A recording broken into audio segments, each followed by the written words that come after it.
My name is Emma Carter, and at 35, I've carved out a solid career in property development. 4 years ago, my parents passed away in a devastating crash, leaving me their estate. When my brother, Liam, hit a low point after their deaths, I let him stay in our family home, no rent required. Things were smooth until he married Sophie after a lightning-fast romance. She had no clue I owned the house they called home. "You're a sad, 42-year-old freeloader. Get out," she yelled. One day.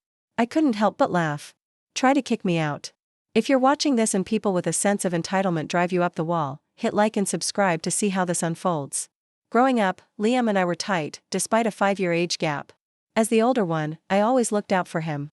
Especially since our dad's job had us bouncing between 6 states during our childhood. We were each other's rock. Those years made me flexible and independent, skills that paid off in my career. While Liam chased his love for digital art, I found my groove in property development during college. I started small, using my grant money to buy a fixer-upper condo, renovating it on weekends, and flipping it for a decent profit. That first win lit a fire in me. By 27, I had a solid lineup of rental properties across town. Our parents were over the moon. Mom, a middle school English teacher, and Dad, a mechanic, always preached financial freedom. They were shocked but behind me when I skipped a typical job after college for property development. Liam, meanwhile, was killing it at an ad agency. His artwork earning praise. Everything changed 4 years ago. Our parents were driving back from their anniversary trip when a distracted driver slammed into them. Neither made it. The loss broke us. As the will's executor, I got the family home and 3 rental properties they'd bought for retirement. Liam got their savings and stocks. It made sense, I had the know-how to manage properties, and Liam wanted nothing to do with landlording. But his grief hit hard. Within 8 months, his work tanked. He missed projects, blew off clients, and lost his job. His girlfriend of 4 years bailed, unable to handle his spiral. Seeing him crumble was gut-wrenching. When he said he couldn't afford his place anymore, I didn't hesitate. The family home was empty since I had my own spot near the city center, where I ran my business. "Move in," I told him over tea one stormy morning. "Stay as long as you need. No rush." His eyes, dull for months, showed a spark of gratitude. "You sure?" "Positive," I said. "Mom and Dad would have wanted it." My place was a sleek loft in a renovated warehouse, all open space and steel beams, perfect for my fast-paced life and occasional client meetings. The family home sat in a peaceful suburb 40 minutes out, a cozy ranch style with 3 bedrooms and a big backyard where we'd spent endless summers. For about 2 years, it worked great. Liam started to recover, picking up freelance gigs, hitting the gym, and joining me for our weekly Saturday brunches, a nod to our parents. Then Sophie came along. They met at a support group his counselor suggested. Sophie claimed she'd lost her fiancé 3 years earlier in a car wreck. Liam was smitten fast. I should have noticed the warning signs when she took over his life so quickly, but I was just glad to see him happy. Their relationship moved at breakneck speed. After 4 months of dating, Liam called, voice buzzing with joy. "We're tying the knot," he said. I was stunned. "That's quick, Liam." "When it's right," he replied, all in. The wedding was low-key, at City Hall, with a few friends. I tried to be supportive despite the rushed vibe. Sophie was tall, brunette, always polished in a way that felt staged. At the small reception in a local cafe, she kept pulling Liam away when I tried to chat. "She's just eager to fit in," Liam said when I brought it up. But other things bugged me, her correcting his posture in front of everyone, brushing off his idea for a honeymoon spot with a sharp comment that made him blush, her snide remark about my tailored blazer, asking if I ever wore dresses. Still, I held back. Liam had been through so much, and if Sophie made him smile, I'd try for his sake. I gave them a hefty check as a wedding gift, which Sophie tucked into her bag before Liam could say thanks. "We should have her over soon," Liam said as we parted. "Ways. At the house." He didn't say your house. A small detail that hit big later. 3 weeks post-wedding, I showed up for our Saturday brunch. Liam had texted that Sophie was thrilled to host. I brought a bottle of sparkling cider and a cactus plant as a housewarming gift. Walking in, I felt off. The foyer, once home to Mom's vintage sideboard and mirror, now had a shiny black table I didn't know. The soft gray walls were now bright red, and our family photos were gone. "We're updating," Liam said, seeing my face. "Sophie's got a great eye." Sophie appeared from the kitchen in a frilly apron that looked more for show. "Emma, you're early." Her smile was cold. "Liam, grab her jacket." In the dining room, more changes hit me. The worn oak table where we'd had countless family meals was replaced by a glass one, sleek but sterile. Mom's collection of poetry books was missing. It's different, I said cautiously. So dated before, Sophie replied. All that old wood. And muted tones. We're modernizing. I swallowed a comment about the sideboard being an heirloom. Where's Mom's sideboard? I asked. It was special. Liam and Sophie shared a look. We gave some stuff away to start fresh, Sophie said. Lightly. You can't move forward stuck in the past, right? At brunch, Liam seemed tense, glancing at Sophie before speaking. When I shared a childhood memory, he switched topics when Sophie's smile faded. So, Emma, Sophie said, pouring coffee. Isn't it lonely in that loft? No partner, no kids? I'm good, I said evenly. Work keeps me busy, and I've got friends. But you're 35, she pressed. Time's ticking. She laughed like it was a joke. Liam squirmed but stayed quiet. I don't measure success by marriage or kids, I said. Thanks for the concern. Later, as we cleaned up, Sophie mentioned redoing the bathroom. We're thinking. Marble tiles and new fixtures. Since the mortgage is clear, we can splurge. I nearly choked. Mortgage? Liam said our parents left him the house free and clear, Sophie went on, oblivious. Such a relief to start without debt.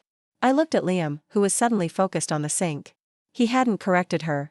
After Sophie stepped out to take a call, I pulled Liam aside. She thinks you own the house, I whispered. He looked miserable. Please, Emma, don't say anything. She assumed I owned it, and I didn't set her straight. Why lie? I asked. He rubbed his neck, a nervous tick.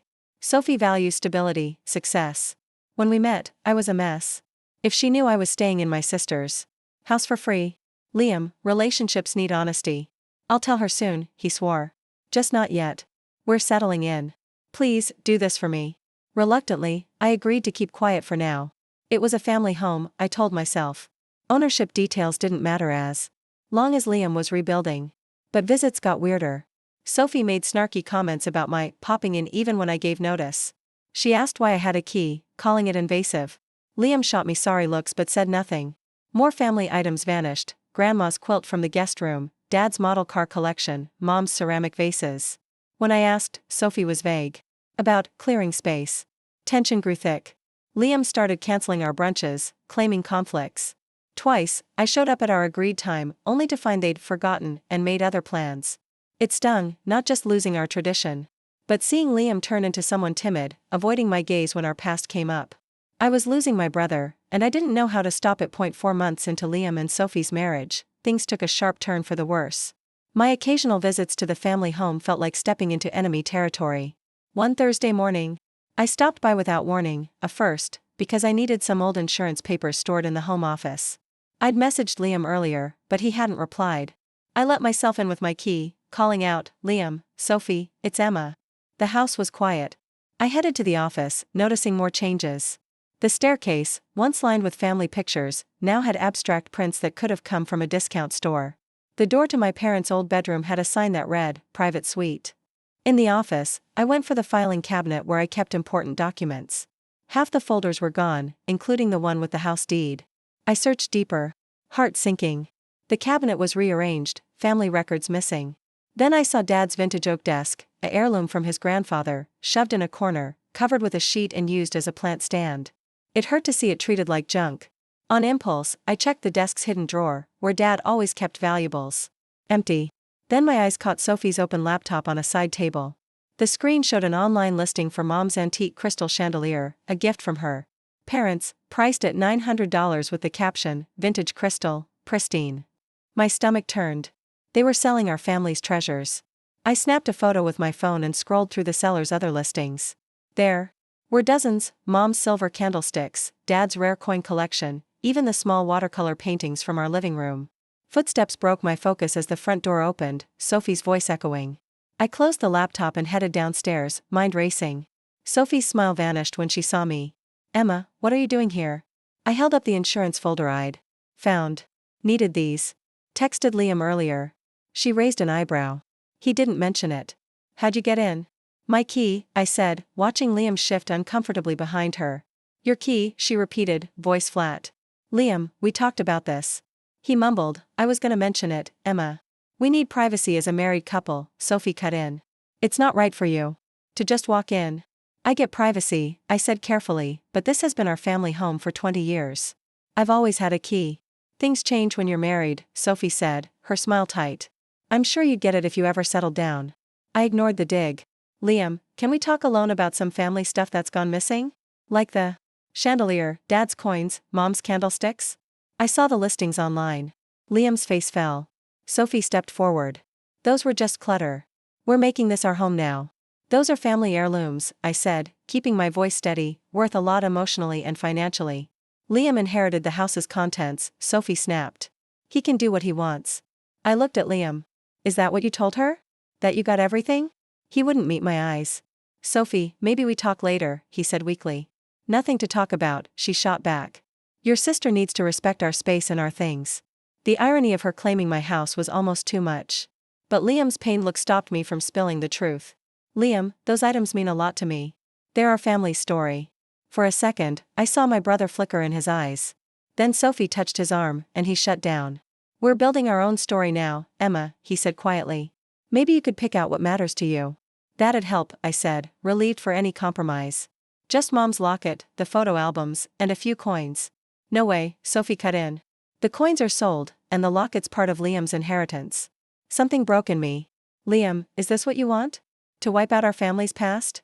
Don't guilt trip him, Sophie hissed. Just because your life's empty doesn't mean you get to cling to your brother. Liam finally spoke, but not how I hoped. Maybe you should go, Emma. We'll talk later. I left with just my papers, feeling gutted. 3 days later, my key didn't work. Liam texted, apologizing, saying Sophie changed the locks for security. He promised to save the items I wanted. But when I showed up at our agreed time, no one answered. This happened again and again over weeks, Liam setting up meetings, then bailing with weak excuses. A month later, a random number texted me photos of a storage unit with a few family items, not the ones I'd asked for, just boxes of old linens and kitchenware. The message said, Liam asked me to tell you to pick these up. Unit 42. At Safe Storage on Elm Street. Code is 6729. No locket, no albums, no coins. When I called Liam, Sophie answered. He's busy, she said sharply. We've been more than fair giving you this stuff. Stop bothering us. Bothering? I said, stunned. I'm trying to save our family's memories. Memories? She laughed. Your parents' old trash. Liam's moving on. You should try it. She hung up before I could reply. My calls went to voicemail. Liam texted later, saying he needed a break from the drama and would reach out when things settled. I felt like I was losing not just our family's past but my brother too. I agonized over what to do. Should I claim my legal ownership of the house and risk losing Liam for good, or keep watching Sophie erase our history and pull him away? The choice was made for me when I saw online they were throwing a housewarming party at my house and didn't invite me. I thought about crashing it but decided against making a scene. Instead, I went the next Saturday, our brunch day, with a peace offering, a blueberry cobbler from Mom's recipe. I rang the bell, hearing chatter inside. After a minute, Sophie cracked the door. Emma, bad timing. I smiled tightly. Just brought cobbler for brunch. Is Liam home? She didn't budge. We're busy. Please, Sophie, just 5 minutes with my brother. She sighed, annoyed. Wait here. The door shut in my face.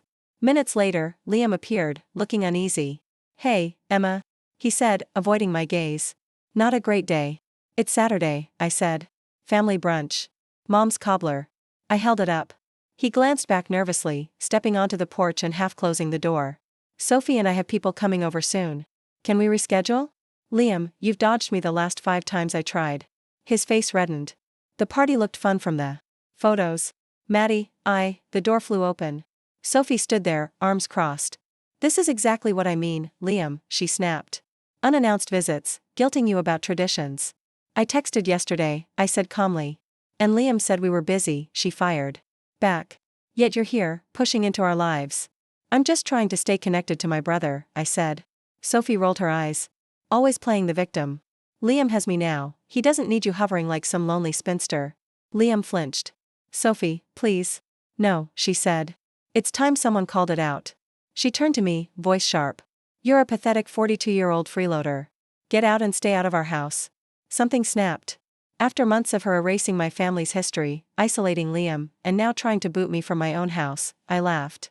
It threw them both off. You think this is funny? Sophie spat. I'll call the cops for trespassing. Go for it, I said, wiping my eyes. I'd love to see that. Liam looked panicked. Emma, let's not make this worse. No, Liam, I said, calm now. I've respected Your wishes, watched heirlooms vanish, been locked out of my own property. I'm done. Sophie's eyes narrowed. Your property? This is our house. Liam got it from your parents. I pulled a folder from my bag. Nope. Liam got their savings. I got the house. Here's the deed. Sophie's face paled. You're lying.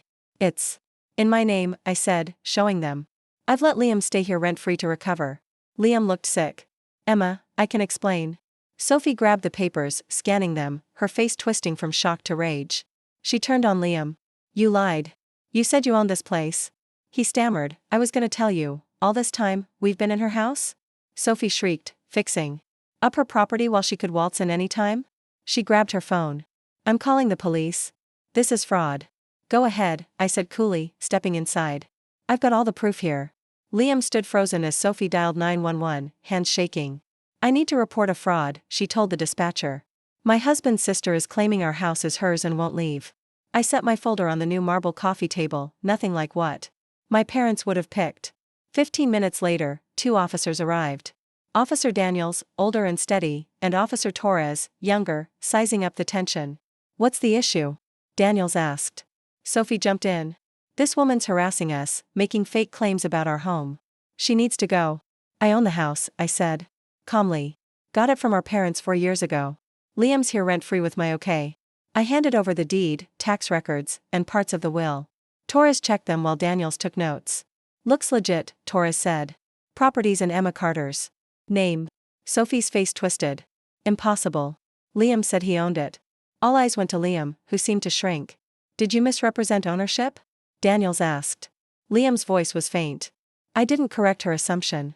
So, you're here with your sister's permission? Daniels pressed. Liam nodded, miserable.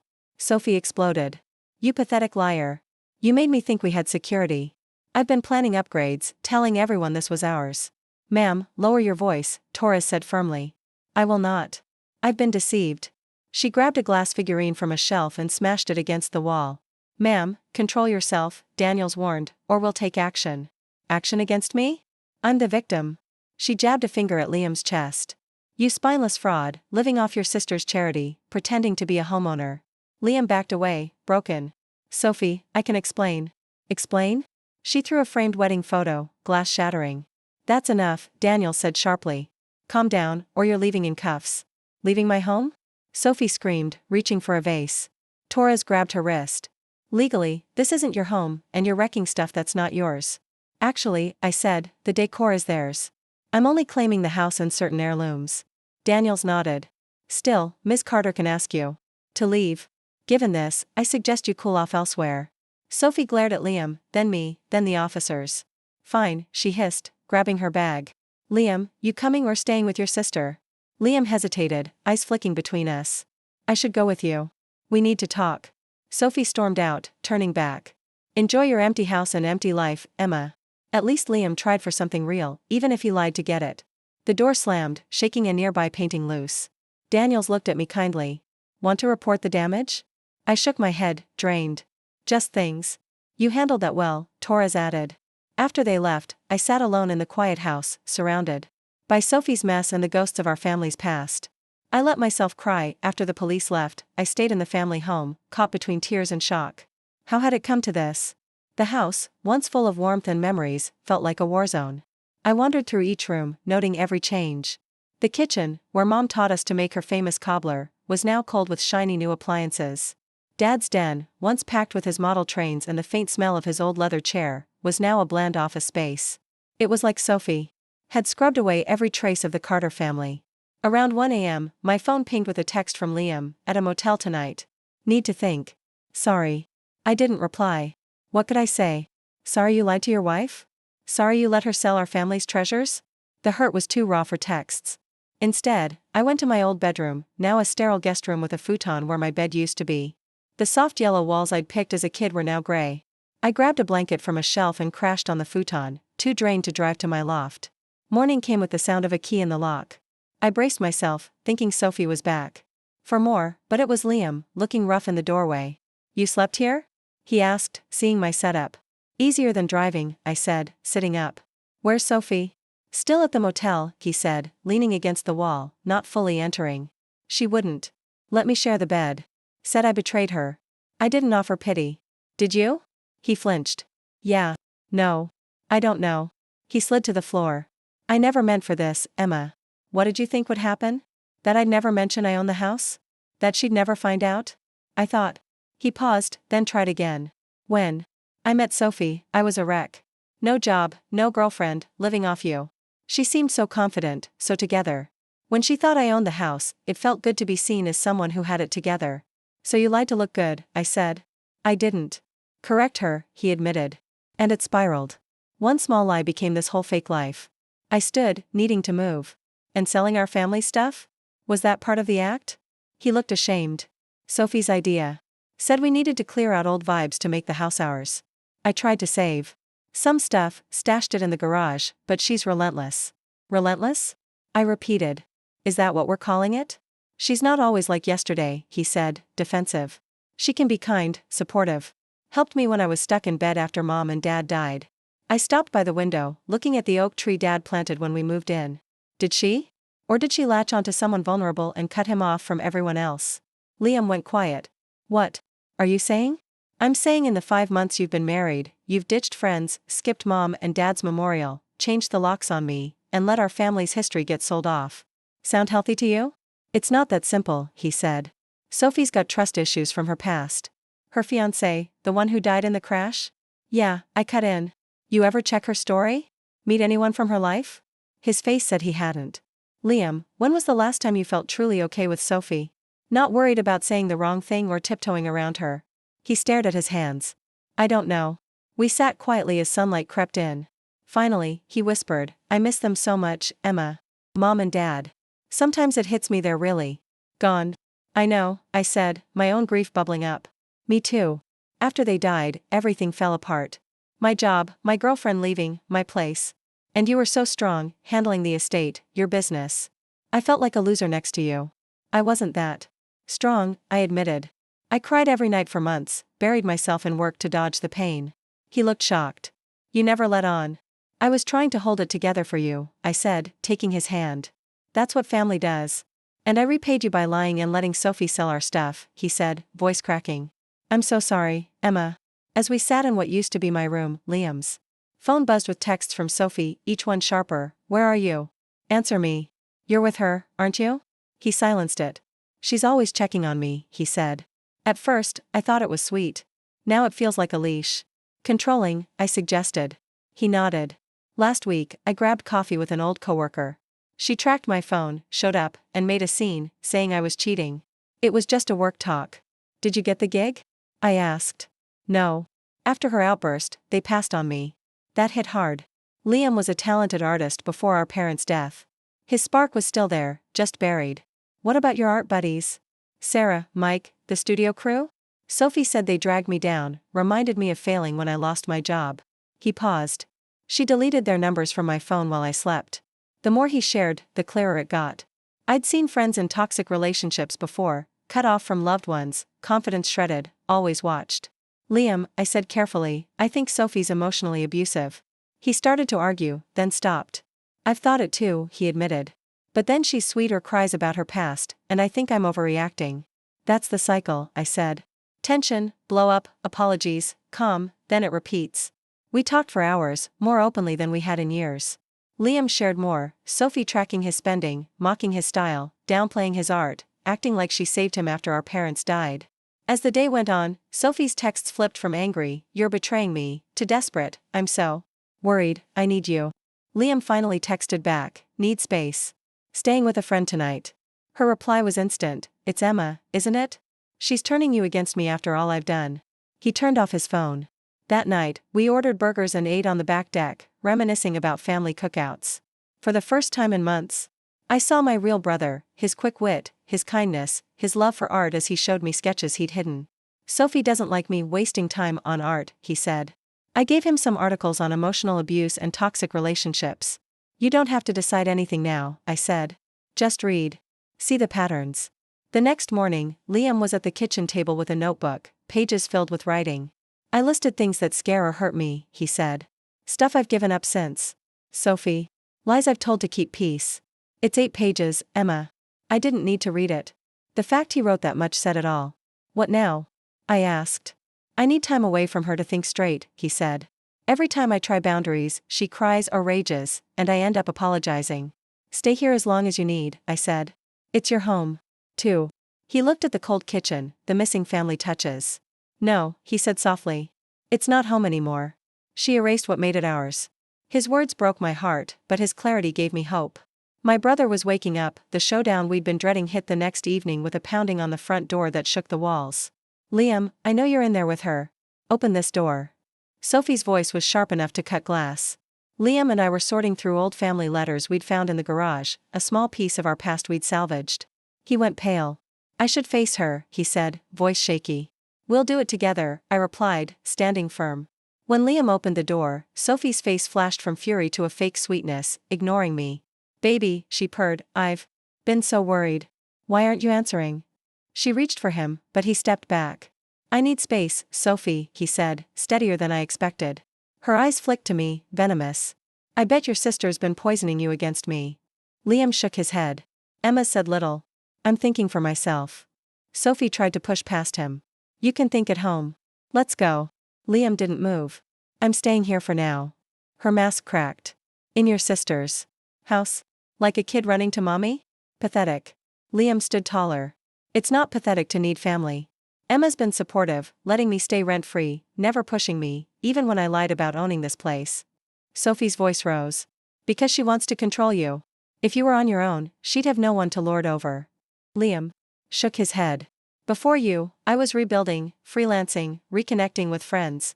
Since we got together, I've lost everyone but you. Sophie's strategy shifted, tears welled up. How can you say that? I saved you when you were nothing. No one else wanted you. I bit my lip, holding back. Liam stayed calm. That's not true. I had friends, family. You made me think they didn't care. Sophie's tears vanished. She pulled a folder from her bag. Fine. I've talked to a lawyer. As your wife, I have rights to this house. We've lived here, improved it. She shoved a paper at us. This claims my share of marital property. I scanned it. This isn't legal, Sophie. It's just something you wrote. No lawyer would draft this, it's sloppy, no citations. Her face reddened. You don't know everything, Emma, just because you play with properties. I stayed cool. I know property law. It's my job. And I've already talked to my attorney. That was a half-truth. I'd scheduled a meeting with Laura, my lawyer, but hadn't met yet. It worked. Sophie hesitated. Liam, please, she tried, voice soft. Come home. I love you. Liam wavered, and I feared he'd cave. Then he straightened. I need time, Sophie. I'm not saying we're done, but I need space, and you need to respect that. Respect, she spat. Like you respected me by lying about this house, making me a fool? Liam nodded. I was wrong to lie. That's on me. But you throwing things, screaming in front of cops, that's not okay either. Sophie's voice hit a new pitch. So it's my fault? I stepped in. No one's saying that. You both need space to think. She whirled on me. Stay out of this. It's between me and my husband. Emma stays, Liam said firmly. This is her house, and she's my sister. Something in his tone hit her. Sophie stepped back, eyes calculating. Fine. Take your time. But I've sacrificed for you, Liam. Put my life on hold. She stormed to her car, then turned. By the way, I invited my sister to visit next month. Her flight's booked. After she left, Liam exhaled. Her sister's not coming. Sophie doesn't even talk to her. She's told me 4 different stories about their fallout. The manipulation never stops, I said. No, he replied, voice heavy. It doesn't. The next day, I met Laura Bennett, my lawyer, who'd handled my property deals for years. I laid out the situation. You're the legal owner, she said. Letting Liam stay rent-free gives Sophie no claim, especially in a short marriage. The improvements? Unless they prove major, permanent upgrades that boosted value, it's irrelevant. New paint and furniture don't count. She drafted a letter stating my ownership and asking Sophie to remove her belongings within 10 days. I'll prep an eviction notice as backup, Laura said. Hopefully, you won't need it. Meanwhile, Liam reached out to 4 old friends from his art days. Their replies were warm, supportive, proving they hadn't ditched him. Sarah invited me for coffee, he said, nervous but hopeful. Says their studio needs freelance work. That's awesome, Liam, I said. Your talent's still there. He frowned. What if Sophie shows up? Makes a scene? Then Sarah'll see why you've been distant. Real friends get it. 3 days later, Liam came back from coffee with 2 freelance gigs and a part-time studio offer. It felt normal, he said, eyes bright. Like I'm waking up. That night, we had a small dinner with 3 of his art friends. The house buzzed with laughter and talk of projects. Watching Liam dive into art discussions, I saw my brother again. After they left, he sat me down. I'm asking Sophie for a separation, he said. I need to find myself without her. The next morning, we wrote a calm but clear email, per Laura's advice, avoiding an in-person talk due to Sophie's temper. Liam asked for space, offered to help her get her things, and suggested counseling for them both. Sophie's reply came fast, "You'll regret this." Laura helped us file a temporary restraining order after that, citing her past outbursts and property damage. The court approved a limited order barring Sophie from the house without prior arrangement. 4 days later, a neighbor called. Someone matching Sophie's description tried breaking in through the back. We found a smashed window and trashed rooms. The guest room had "traitor" scrawled on the wall, the bed torn apart. Worst was the defaced family photos, my face scratched out. We need to call the police, I said. Liam nodded, devastated. I didn't think she'd go this far. Security cameras caught it all. Officer Torres returned with a new partner, took our statement, and reviewed the footage. Clear violation of the order, Torres said. We'll find her. They tracked Sophie to a diner 2 miles away, paint still on her hands. She was arrested for vandalism, breaking and entering, and violating the order. Liam felt guilty. But more truths came out in court. Sophie's fiancé story was a lie. She'd had 3 prior marriages, all ending in restraining orders. Her dead fiancé was alive in Oregon, with his own order against her. I should have seen it. Liam said, crushed. Manipulators are good at hiding, I told him. You were hurting. As Sophie faced charges, Liam started divorce proceedings. With therapy and friends, he began to heal. We recovered many heirlooms from a storage unit in Sophie's name, Mom's locket, Dad's coins, our albums. Each item brought us closer to our parents' memory, piecing our history back together. 7 months passed, and the family home, once a place of conflict, started feeling like a sanctuary again. After Sophie's arrest and the legal fallout, Liam and I decided to live in the house together for a while. It started as a practical move. Liam needed a safe space, and I wanted to bring the house back to life, but it turned into a chance to rebuild our bond. We repainted the rooms, picking colors that echoed our parents' style while adding our own touch. The dining room, where Mom loved her warm greens, got a soft sage that glowed in the evening light. Dad's den went back to a rich walnut shade, with new shelves for his model trains. Remember Dad marking our heights on this doorframe? Liam asked one day as we sanded the kitchen woodwork. I traced the faint lines, etched every birthday. He was so stoked when you passed him at 15, I said, laughing. Acted like you'd won a trophy. Those memories, once too painful, now felt comforting, like reclaiming pieces of our past. Liam's therapy was working. The nervous guy who tiptoed around Sophie was fading, replaced by the creative, confident brother I knew. He'd landed a part-time gig at his old art studio, with a path to full-time when he was ready. The studio head said clients are asking for me again, he told me over dinner one night, a spark in his eyes. Your talent never left, I said. It just got buried. My own therapy with Dr. Chen was eye-opening. I'd always seen myself as the strong one, holding everything together, but I realized I'd sometimes enabled Liam by fixing his problems instead of letting him grow. Helping build strength, Dr. Chen said. Rescuing can weaken. That shifted things. I started asking Liam's input on house decisions, like picking contractors for the porch repair, instead of just telling him what was happening. He stepped up, researching paint brands and even negotiating a discount on new windows. The legal side of Sophie's mess was less painful than we'd expected. Her history of manipulative behavior hurt her case, and she took a plea deal, mandatory counseling, community service, and a permanent order to stay away from us. Do you think she's getting help? Liam asked one Saturday as we prepped our weekly brunch, now a sacred ritual again, sometimes with friends but always about us. I hope so, I said honestly. For her sake and whoever's next. He nodded, slicing fruit for a salad. I've been thinking about forgiveness. I'm not there yet, but I don't want to be angry forever. That's big, I said. You're moving forward. Recovering our family heirlooms was a bomb. Each item Sophie had stashed in her storage unit, Mom's locket, Dad's coin collection, our photo albums, felt like a piece of our parents coming back. We spent weekends sorting the albums, laughing and tearing up over forgotten moments, beach trips to Cape Cod, Dad's failed attempt at kite flying, Mom's proud grin at her teaching award ceremony. Those photos were our history, grounding us. As fall rolled in, Liam started talking about getting his own place. Not because I want to leave, he said, but I need to prove I can stand on my own. I get it, I told him. This house is always here for you. We sat on the back deck one evening, sipping Mom's favorite herbal tea, watching the stars. I've been thinking about the house's future, Liam said after a quiet moment. It's yours legally, but it's our family's heart. Maybe we should make it officially shared. His words hit deep. You sure? I asked. After Sophie, yeah, he said. She tried to claim what wasn't hers. This is different, it's us honoring what Mom and Dad left us both. We agreed to talk to Laura about setting up a family trust to keep the house ours, no matter where life took us. In October, a year after the blowout with Sophie, Liam signed a lease on a cozy apartment near his studio. It's close enough to bike to work, he said, showing me the place. Framed family photos lined his shelves, not hidden but proudly displayed, including a new one of us at the house, recreating a goofy childhood pose from 20 years ago. Looks like you're ready, I said, hugging him. Thanks to you. He replied. No, I corrected. You did the work. I just gave you space. Driving home, I thought about the wild year we'd had. What started as a fight over a house became so much more, a reclaiming of our bond, our history, our strength. I'd learned supporting someone means letting them find their own way. Liam learned love shouldn't demand you erase yourself. We both learned honesty, even when it's tough, builds something stronger than lies ever could.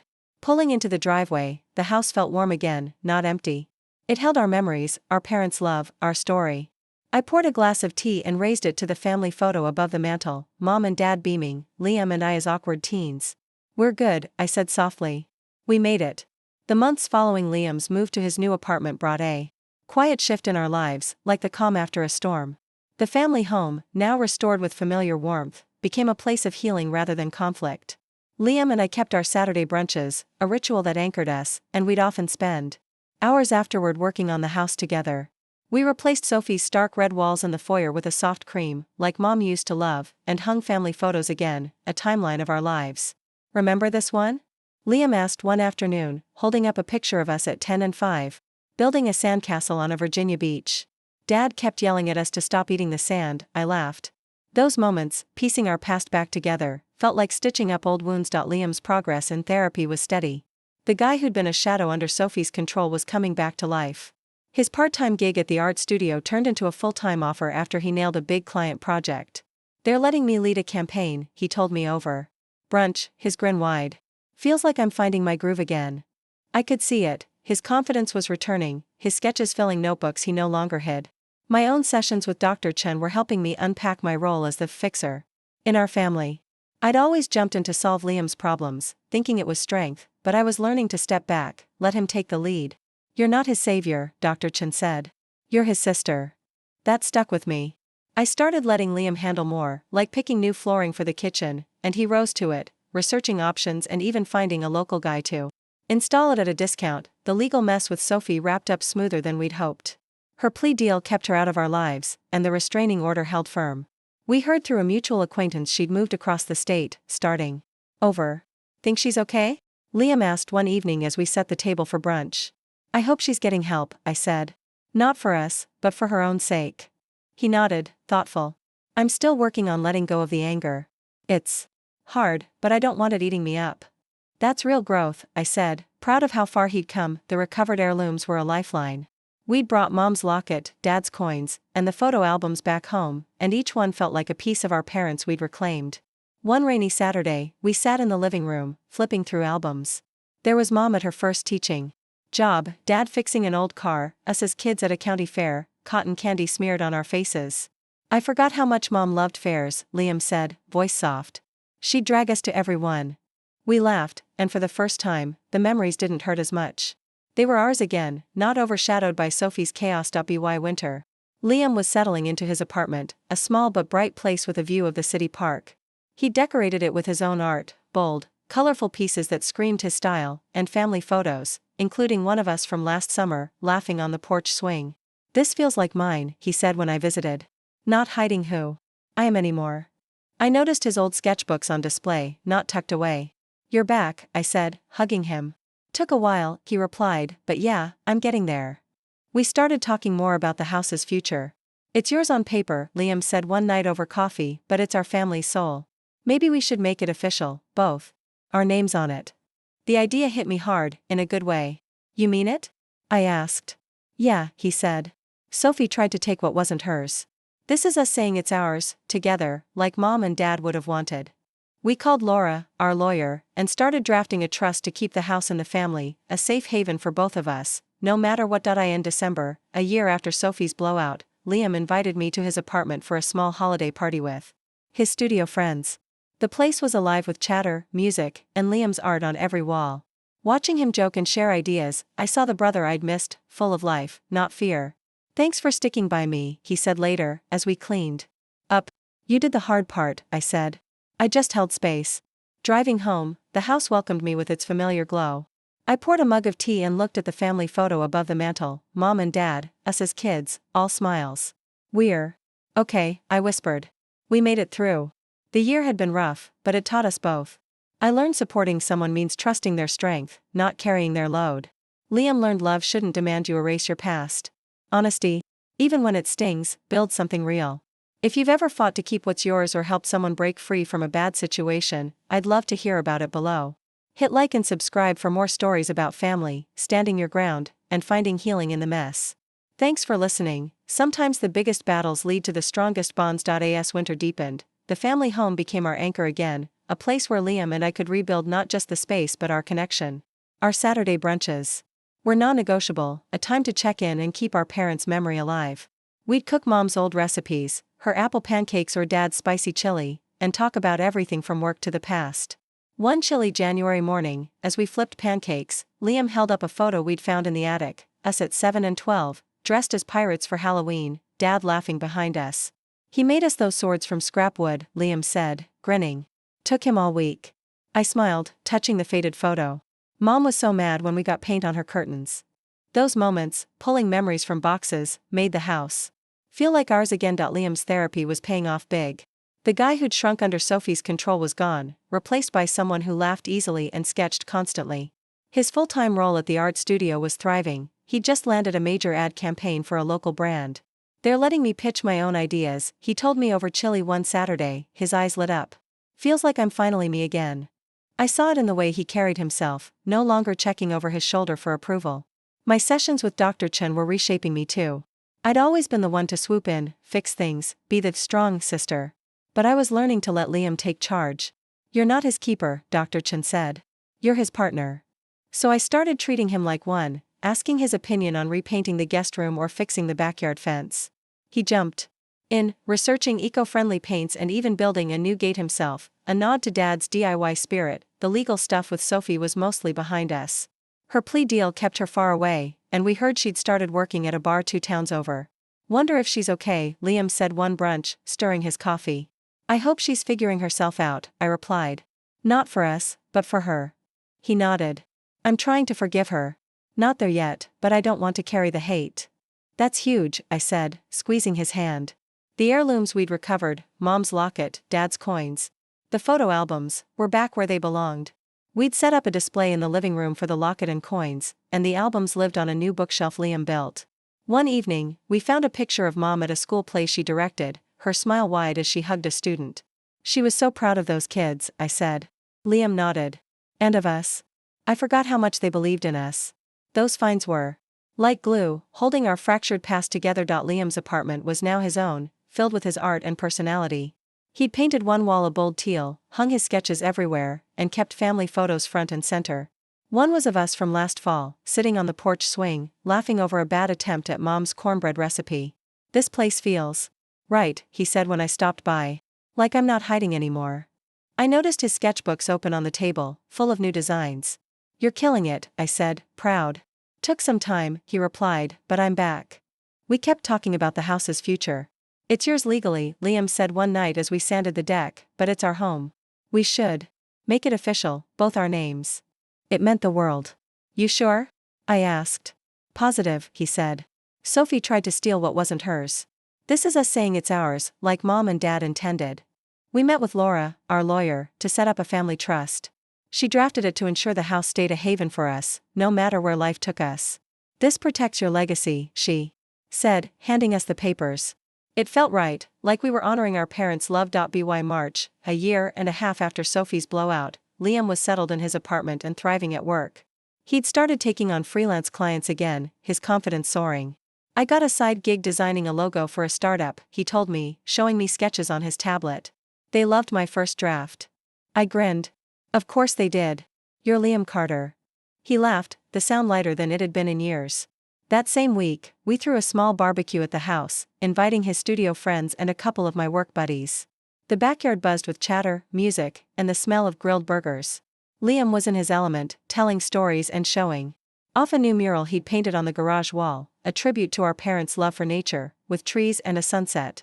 This is what home should feel like, he said later, as we cleaned up. Not a cage. Driving home that night, the house's glow felt like a hug. I poured a glass of Mom's favorite chamomile tea and stood by the mantel, looking at our family photo, Mom and Dad, us as gangly teens, all grinning. We're good, I whispered. We made it. The year had been a grind, but it taught us plenty. I learned to support Liam by trusting his strength, not solving his problems. He learned love shouldn't mean losing yourself. We both saw that honesty, even when it hurts, builds something solid. The house wasn't just a building anymore, it was our history, our resilience, our family. Spring brought a new rhythm to our lives, with the family home standing as a testament to our journey through chaos to healing. Liam and I kept our Saturday brunches sacred, often lingering over coffee to share stories or plan small updates to the house. One sunny April morning, as we made Mom's blueberry muffins, Liam pulled out an old photo from a box we'd found in the basement, us at 9 and 14, riding bikes in the driveway, Mom cheering from the porch. She was so worried we'd crash into her flower beds, Liam chuckled. I laughed, remembering. Dad had to promise to build her a new garden if we did. Those rediscovered moments, tucked away in faded pictures, were like finding pieces of a puzzle we thought we'd lost. Liam's therapy had transformed him. The man who'd been crushed by Sophie's control was now vibrant, sketching ideas for clients in every spare moment. His full-time role at the art studio was a hit. He'd just won a regional design award for a local campaign. They're talking about promoting me to lead designer, he said one brunch, his voice full of quiet pride. Feels like I'm finally where I'm supposed to be. I saw it in his easy smile, the way he carried himself with purpose, no longer haunted by doubt. My own therapy with Dr. Chen was reshaping how I saw my role as his sister.